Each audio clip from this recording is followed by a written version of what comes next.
world famous adventurer. He's over in Asia somewhere right now, and we're going to be doing a really kind of interesting thing of the ships of the desert, trekking with camels in India. How are you doing today, John?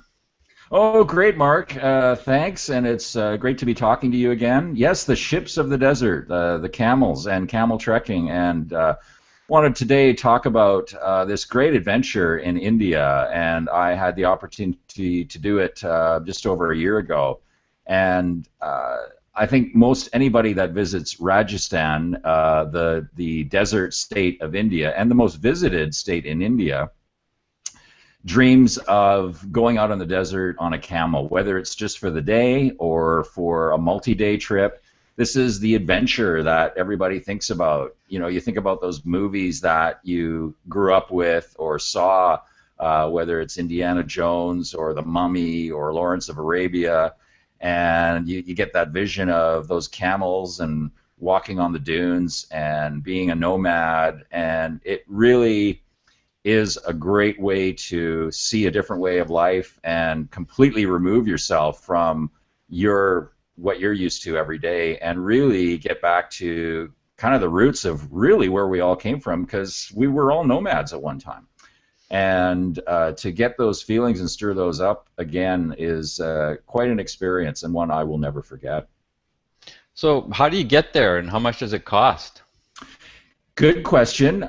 So most of the camel safaris or trekking are done in eastern Rajasthan on the Thar Desert, and the main city to do those from is Jaisalmer.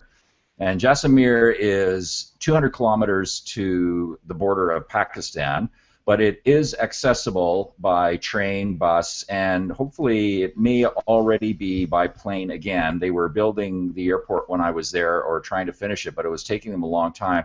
The original airport that they had there for commercial airlines was basically commissioned over by the Indian Air Force, because they were scrambling jets out of there all the time and they were canceling domestic flights. So they had to basically shut it down because it was too frustrating to run commercial airlines out of there. So there was, at the time I was there was absolutely no commercial airlines flying in and out of Jaisalmer. So you could go by private car, which I did from Jodhpur, or by train or bus. The other town that you can trek from is a town called Bikaner, and it's a little less commercial, but not as many services, not as many options. So I'd recommend, depending on the amount of time that you have, to go to do a trek through Jaisalmer. And you can go just on a one-day trek or safari, and you can go on multiple days as long as you want. I went on a 3-night, 4-day one, which I thought was just the right amount of time, given how much time I had and how much time you're out on the desert, because it is uncomfortable for sure in many ways. A lot of people are happy just with a day one, and you can go out basically in the afternoon. They will take you out, they'll drive you part way, and then you ride on the camels to the dunes, which is about a maybe 3 or 4 hour ride. And then you watch the sunset on the dunes, and then somebody drives up and picks you up in a car, and you drive back to Jaisalmer. So if somebody's pressed for time, and they don't want to do a multi-day one, or they don't feel like camping out on the desert or sleeping under the stars, it's not their thing, you know, you can just go out for the day, and it's a great time. Talked to many people that did that, and had a great time just doing that.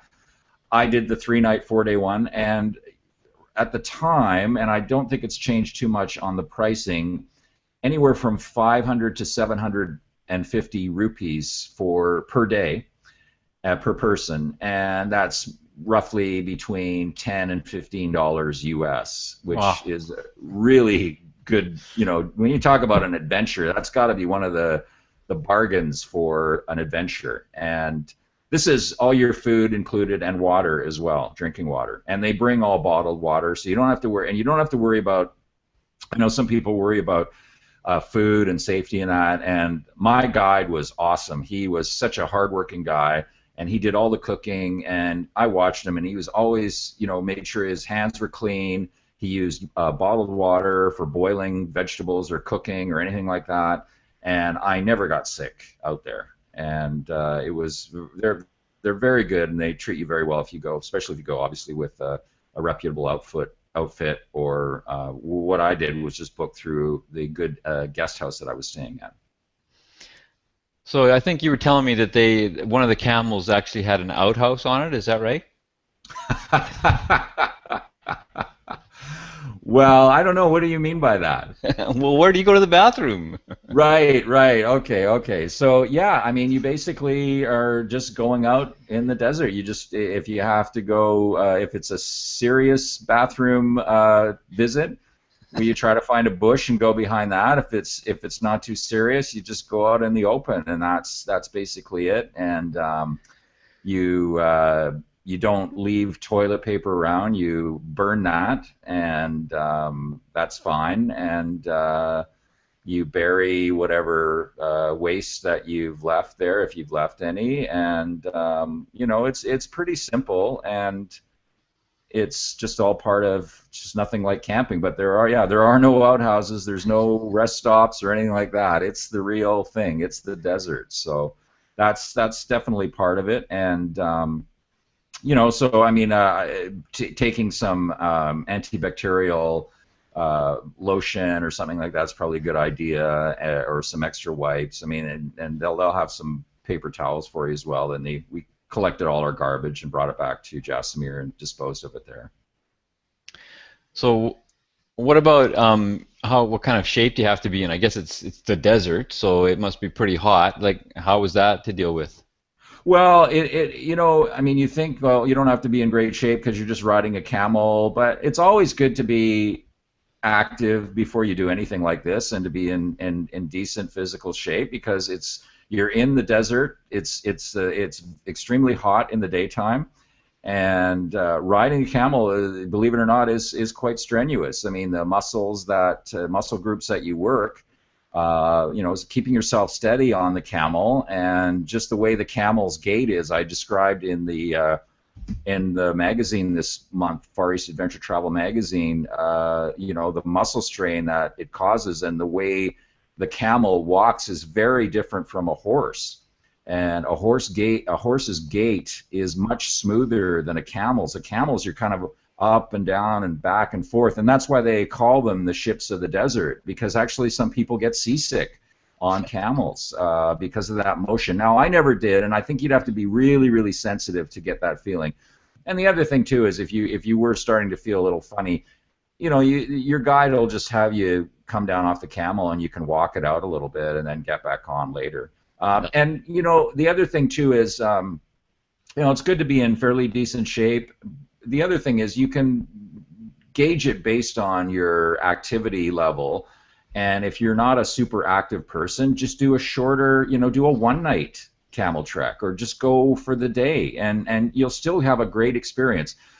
If you can, though, I really would recommend you try to do a multi-night one, like a 3-night one, because you really getting that experience out on the desert and sleeping under the stars and traveling with the camels, and basically being dependent on the camels for your transportation, and helping them forage for food, or keeping them watered and food, and taking the breaks so that they have the proper rest.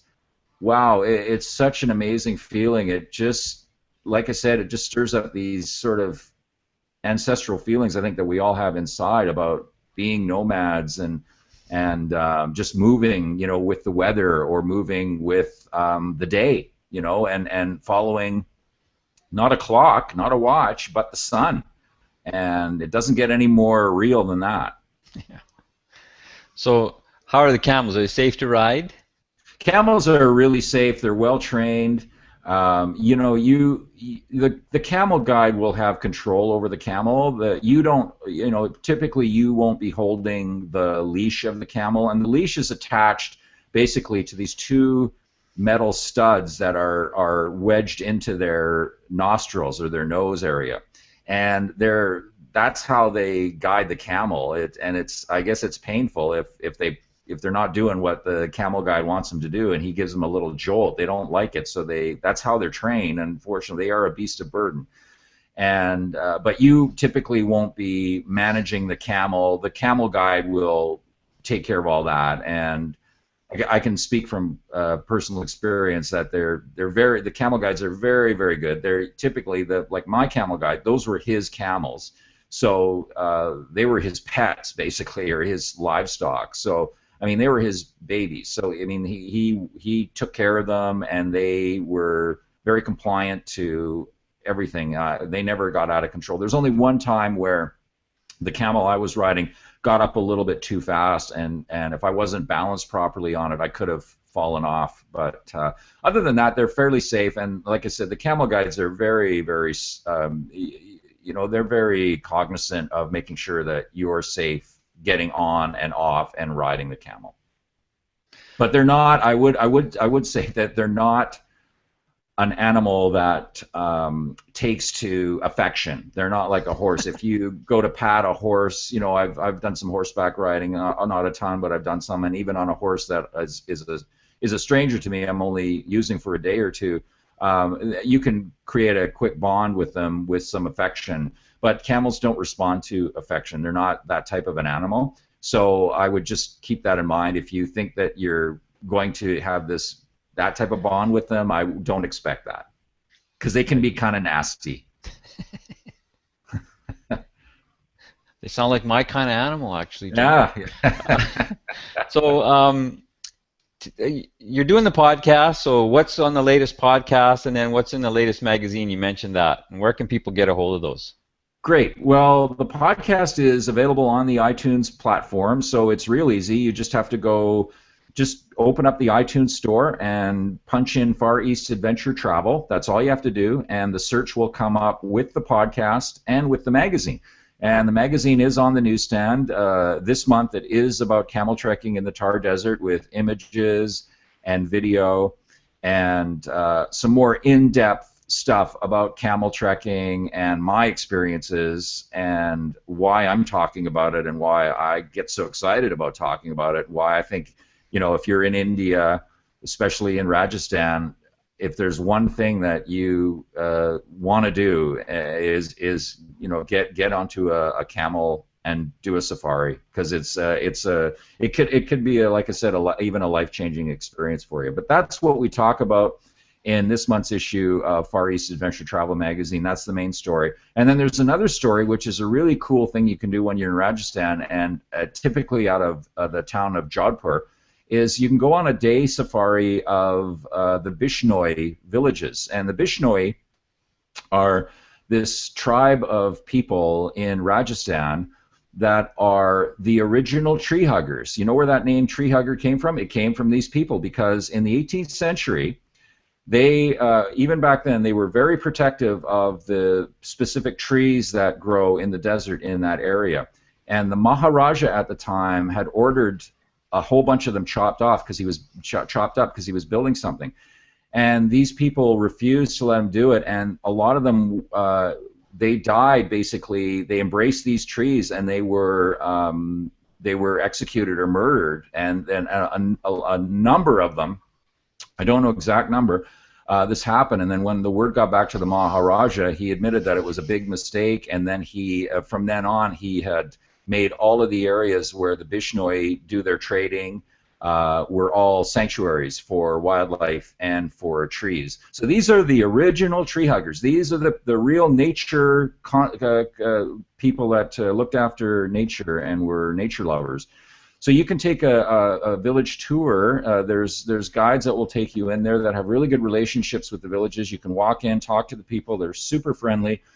And the other thing, if you're a photographer, you don't have a lot of time and you're not good at building rapport with people, or it's a little bit harder, you're a little bit shy, you don't have to worry about it. These people are used to having their picture taken, they like it, and you don't even have to ask, and they don't mind at all. Just always remember to show them the picture after you take it. It's just a polite thing to do, and they like it. They really do enjoy it. So that's a really cool thing to do when you're in Rajasthan, and I talk about that in the issue. And then just a short little story and photo essay on one of my favorite places in Nepal, Kagbeni. Kagbeni is in the lower Mustang region. It's north of Jomsom, and a lot of people fly into Jomsom to go to the upper Mustang, which is the Tibetan kingdom. and also the Great Annapurna Circuit, the most popular trek in all of Nepal. And this town is at the crossroads of both of those treks, and it's an interesting little town that has some Bon deities still laying around from hundreds and hundreds of years ago, and there's a couple of Buddhist monasteries there, and it's just a really interesting place. So all that in this month's issue of Far East Adventure Travel Magazine. And like I said, it's super easy. All you have to do is go on the iTunes store, search Far East Adventure Travel, and the podcast and the magazine's all there for you. Awesome. John, thanks so much. I'm going to leave it there, and we'll talk to you next week. Thanks a lot. Sounds good, Mark. Thanks. Great talking to you. Take care.